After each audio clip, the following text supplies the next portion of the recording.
मित्रांनो, हा व्हिडिओ जो दिसतोय तो व्हिडिओ पहा. तो व्यक्ती जो आहे तो डायरेक्ट स्वतःहून गाडी समोर धावत आला आणि नंतर तो पुढे बाईकवाला जो आहे तो त्याच्याशी भांडायला लागला. तो व्यक्ती आणि तो बाईकवाला दोघे जे आहेत ते मिळालेले असतात. मग अशा वेळेला हे दोघे जण आपल्यावरती प्रेशर टाकतात आणि आपल्याकडनं पैसे उकळून घेतात. परंतु आपण कसं प्रूव्ह करू शकतो की बाबा मी काही केलेलं नाहीये, तो व्यक्ती स्वतःहून आलेला आहे. आपल्या जवळ जर व्हिडिओ फुटेज असेल म्हणजे डॅश कॅम असेल तर आपल्या गाडीमध्ये कॅमेरा येतो, तो जो आहे तो कंटिन्युअसली रेकॉर्डिंग करत असतो जेव्हा आपली गाडी चालत असते. तर त्याला जे आहे ते डॅश कॅम असं म्हटलं जातं. तर ती फुटेज असेल तरच आपण त्याचा यूज करून दाखवू शकतो की माझी काही चुकी नाहीये. नाही तर हे लोक जे आहेत ते आपल्याला प्रेशर टाकतात, स्कॅम करतात. बरेचसे लोक मुद्दाम गाडी समोर उडी मारतील, मुद्दाम कोणीतरी येईल, जसं की हा बाईकवाला पहा, मोबाईलवरती याचं लक्ष आहे आणि स्वतः येऊन जातो गाडीवाल्याला ठोकला. तर अशा वेळेला कोण आपल्यावर विश्वास ठेवणार? जर आपल्या जर व्हिडिओ फुटेजच नसेल तर कोण विश्वास ठेवणार आहे की बाबा आपली काही चूक नाहीये? लोक सगळे काय म्हणतील, या गाडीवाल्याने जाऊन त्या बाईकवाल्याला उडवला, असेच सगळे लोक म्हणतील. त्यामुळे आता 2025 पासून आपल्या गाडीमध्ये डॅशकॅम असणं खूप जास्त गरजेचं आहे. ट्रॅफिक पोलीस देखील सिग्नल तोडलेला नसतो, आपण तरी बोलतील सिग्नल तोडला. आपली स्पीड असते स्पीड लिमिटच्या आतमध्ये 80च्या आतमध्ये, तरी बोलतील नाही तुम्ही 90च्या वर होतात. तर अशा वेळेला डॅशकॅम फायद्याचा ठरतो, कारण की डॅशकॅम मध्ये स्पीड देखील आपली दिसत असते की आपली स्पीड किती होती. तर मित्रांनो, ह्या व्हिडिओमध्ये मी तुम्हाला सांगणार आहे की डॅशकॅम कोणता घ्यायचा, तो घेतल्यानंतर तुम्ही एकट्याने कसं लावू शकता. तुम्हाला खास कुठल्याही मेकॅनिक जवळ किंवा इलेक्ट्रिशियन जवळ जाण्याची गरज नाहीये. तुम्ही जर बाहेर लावायला गेला तर तुमच्याकडनं 6-7 हजार घेतले जातात पूर्ण फिटिंग वगैरेचे. आणि बहुतेकांच्या मनामध्ये प्रश्न असतो की डॅशकॅम लावल्यावर वॉरंटी वॉइड होते का, वॉरंटी संपते का, किंवा डॅशकॅम लावल्यावर आम्ही ऐकलेलं आहे बॅटरी पटकन पटकन उतरते. ते कधी होतं? जेव्हा आपण वायर वगैरे कट करतो तेव्हा वॉरंटी वॉइड होते. आणि जेव्हा 24 hours वाला म्हणजे 24 तास रेकॉर्डिंग वाला आपण डॅशकॅम लावतो त्यावेळेला जे ती बॅटरी उतरण्याचे चान्सेस असतात. उतरत नाहीत, एवढे काही बॅटरी तो कन्झ्युम करत नाही, तरी देखील चान्सेस नक्कीच असतात. परंतु मी जो तुम्हाला सांगणार आहे त्याच्यामध्ये कुठलीही वायर कट करायची गरज नाही. फक्त जिथे मोबाईल चार्जिंग लावतो तिथे डॅशकॅमची पिन आपल्याला लावायची, म्हणजे आपण जेव्हा जेव्हा गाडी चालू करू तेव्हा तेव्हा जो तो डॅशकॅम चालू होईल.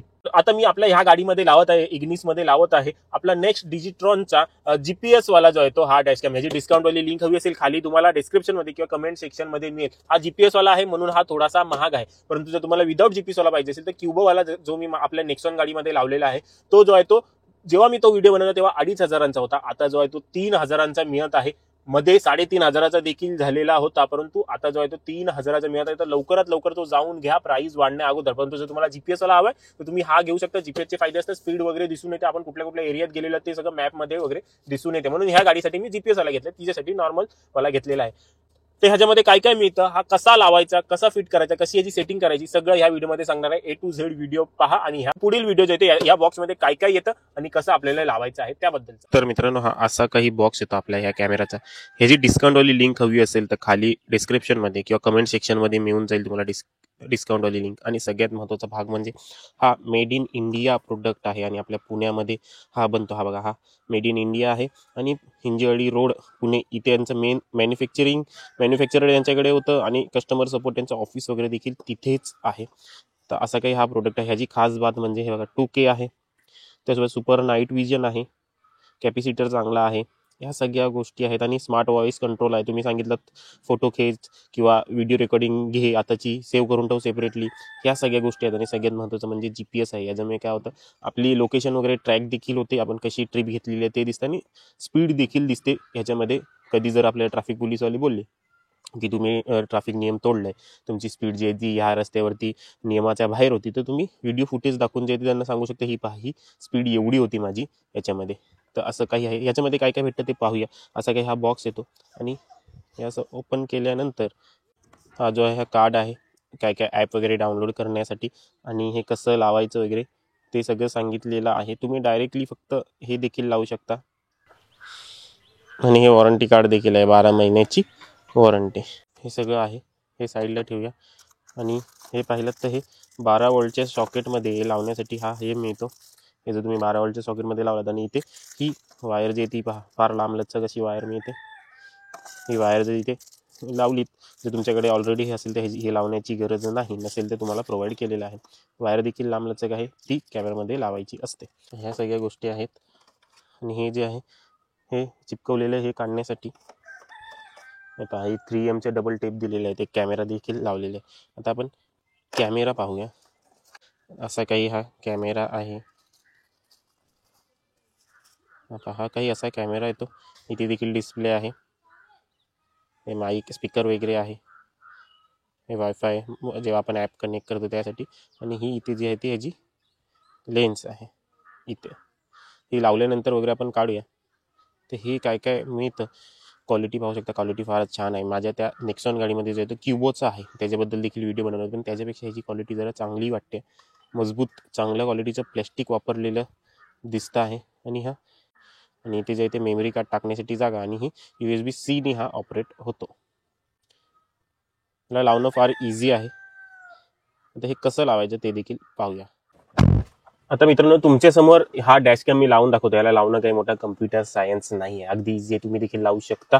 बहुतेकांच्या मनामध्ये बरेचसे प्रश्न असतात की डॅशकॅम लावल्यानंतर वॉरंटी वाईड होते का, किंवा बॅटरी लवकर उतरते. ते कधी होतं, जेव्हा तुम्ही डायरेक्टली बॅटरीकडनं कनेक्शन घेता, बाहेर न लावून घेता, मग हे ते आतून वगैरे वायरिंग वगैरे टाकतात, त्यावेळेला ते होण्याचे चान्सेस असतात. परंतु जेव्हा आपण स्वतः घेतो Amazonवरनं वगैरे, तर अशा वेळेला तुम्हाला जे आहे ते आपला जो 12 वॉटचा सॉकेट असतो त्याच्यामध्ये ती वायर टाकून करायचं असतं. मग अशा वेळेला कोणतीही वॉरंटी वाईड होत नाही आणि अशा वेळेला कुठलीही बॅटरी उतरत नाही. जेव्हा तुमची गाडी चालू असते, ड्रायव्हिंग करत असतं, तेव्हाच तो रेकॉर्डिंग फक्त करत असतो. परंतु जर तुम्हाला 24 आवर्स रेकॉर्डिंग हवी आहे, तर तुम्हाला बॅटरी थ्रूच कनेक्शन करावं लागणार. तर सगळ्यात अगोदर बघा, हा असा काही आपल्याला येतो, आपल्याला चिटकवायचा असेल तर इथे कुठेतरी आपल्याला चिटकवायला लागेल. त्या अगोदर आपल्याला हा एरिया जो आहे तो स्वच्छ पुसून घ्यायचा, ओला नाही हवी, धूळ नाही हवी तिकडे. आणि दुसरं म्हणजे पहिला आपण वायर लावून पाहूया. हे 12 वॉटच्या सॉकेटमध्ये मी टाकले आणि ही वायर जी आहे ती अशी काही ह्याच्यात घुसली. तर हा पहा, असा काही हा चालू झालेला, आणि ते सांगतंय की इन्सर्ट अ मेमरी कार्ड. तर आपल्याजवळ एक मेमरी कार्ड देखील असणं गरजेचं आहे. कुठल्या मेमरी कार्ड सपोर्ट होतो त्याची देखील लिंक खाली मी देऊन टाकेल. चुकीचा घेऊ नका, मग ते सपोर्ट होत नाही, व्हिडिओ रेकॉर्डिंग नीट होत नाही. मी 128 GB घेतलेला आहे आणि आता ह्यामध्ये मी तो 128 GB मेमरी कार्ड टाकणार आहे, जेणेकरून मग जास्त व्हिडिओ फुटेज आपले सेव्ह होतात. तुम्ही 64 GB देखील घेऊ शकता आणि 128 देखील घेऊ शकता. 64 मिनिमम आहे. तर मेमरी कार्ड इन्सर्ट, हे मेमरी कार्ड लावलंय याच्यामध्ये, आणि हे अशा प्रकारे रेकॉर्डिंग देखील स्टार्ट झालेली आहे. आता ही फुटेज कशी आपण बघू शकतो, तर ही फुटेज आपण बघू शकतो त्याच्या ॲपमध्ये. आपल्याला बघा, इथे 2 स्कॅनर दिलेले आहेत. हे तुमच्या जवळ जर ऍपल असेल तर ह्याच्यावर स्कॅन करा, आणि जर दुसरं अँड्रॉइड असेल तर इथे स्कॅन करून तो ऍप डाउनलोड करा. ह्या कॅमेराशी कनेक्ट करा, आणि कनेक्ट केल्यानंतर तुम्ही जे आहे ह्यातील फुटेज वगैरे जे आहे ती पाहू शकता. तर ती कशी पाहायची आहे ते देखील मी तुम्हाला सांगतो. लालवाली काढली का इथे सेंट्रल बघून तुम्हाला बरोबर लावायचं आहे. हे असं काही मी लावलंय, ह्याच्यामध्ये टाइम वगैरे दिसतंय हे वगैरे, आणि हा असा काही राहिलेला आहे. ही वायर जी आहे ती आपली अशीच लटकती राहणार. तर त्यासाठी रिमेनिंग वायर जी आहे ती गोळा करून, ही जे आपल्याला त्यासोबत मिळालेलं आहे ती क्लिप, त्या नेक्सॉनमध्ये देखील मी असंच केलं. मला काही या एवढ्या बारीकशा वायरीने अडचण होत नाही. ते डायरेक्ट आतमधून हे खोलून वगैरे त्यात वायर टाकण्यापेक्षा ही वायर जी आहे ती बरी, तिथे खाली हे करून मला अशी बांधली, ही अशी बांधली आणि इथे ठेवलीत का हिजेने काही एक अडचण होत नाही. आणि मग ही हवी तर अशी इथे टेप मारून वगैरे तुम्ही ठेवू शकता. आता ही रेकॉर्डिंग जी ती चालू झाली आहे. तर एवढं इझी आहे याचं सेटअप करणं. हे पहा, असं काही लावलेलं आहे. डॅशकॅम नाही वाकडायला लागला माझा, फास्टॅगच जो आहे तो जरासा वाकडा आहे, जो तुम्हाला दिसत असेल वरती. तर ही काही अशी फुटेज आहे. आणि जर आपल्याला वाटलं तर की बाबा काढायचं आहे, मला चेंज करायचं आहे लोकेशन, तर बघा ही जी हे आहे ही ती अशी ह्यामध्ये अशी अडकवून आपण काढू शकतो. परंतु मला नाही वाटत काही गरज आहे काढण्याची. तुमच्याजवळ जर हे नसेल तर तुम्ही हे वापरू शकता. Recording started. Take picture.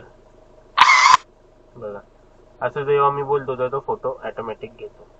आता बघा, जसं आपण गाडी पुढे पुढे चालू, जशी इथे स्पीड जी आहे ती वाढतच जाईल. आता बघा,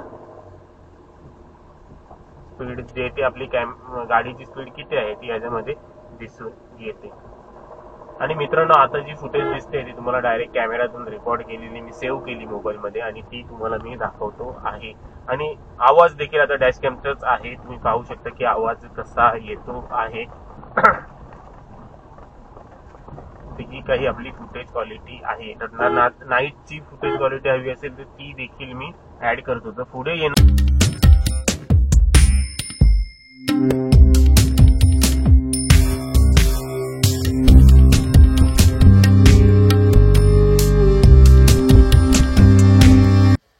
तर मित्रांनो असा काही हा ॲप येतो गाडी कॅम म्हणून. ह्या डॅश कॅमचा काही वेळासाठी तुम्ही तुमचा जर मोबाईल आडवा केला तरी चालेल. तसं ओपन केल्यानंतर हा पहा मी ॲड केलेला आहे याच्यामध्ये नेक्झनचा AC2 म्हणून. तर हा नॉट कनेक्टेड आहे. आता कनेक्ट डॅश कॅम असं करायचं आणि कन्फर्म करायचं. त्यासाठी आपल्याला काय करायला लागेल पहा, हे पहा हा जो नाव आहे त्याला आपल्याला कनेक्ट करायचं आहे. याला कनेक्ट केलं. याचा पासवर्ड बघा काय असेल पासवर्ड, हा याचा पासवर्ड आहे. तुम्ही जर हा सेम घेतला तर त्याचं देखील असंच असेल. तर याच्यामध्ये गेलात तर हा कनेक्शन सक्सेसफुल झालेलं आहे. आता बघा ही काही फुटेज आपल्याला दिसते आहे. इथे सगळं दिसतंय बघा, नाव आहे कॅमेराचं, परत तारीख आहे, लोकेशन आहे नॉर्थ ईस्ट, परत स्पीड देखील दिलेली आहे. तर ही काही आपली फुटेज येते आहे. ही काही आपली फुटेज आहे. आता आपण जशी जशी गाडी चालू तशी स्पीड बघा तिकडे वाढवत जाईल. मग हे जर तुम्हाला फीचर हवा असेल तर ते तुम्हाला फक्त GPS वाल्याच डॅश कॅम मध्ये येते. GPS वाला नसेल तर त्याच्यामध्ये ही स्पीड वगैरे येते नाही येत आणि तुमचं लोकेशन देखील ते ट्रॅक करत नाही. मॅपवरती इथे मॅपवरती क्लिक केलं तर बघा बरोबर मॅपवरती आपले लोकेशन देखील दाखवते आहे. कुठे आहोत आपण, आपली फेसिंग कुठल्या बाजूला आहे, केळवे बीच रोड जवळचा मार्ग, जाण्याचा मार्ग, केळवे बीच जाण्याचा मार्ग, हे सगळं आपलं लोकेशन याच्यात समजेल. जर तुम्ही GPS वाला डॅश कॅम घ्याल, GPS वाला डॅश कॅम नाही घेतलं तर हे काही समजणार नाही. तुम्हाला नॉर्मल फक्त व्हिडिओ फुटेजच मिळेल.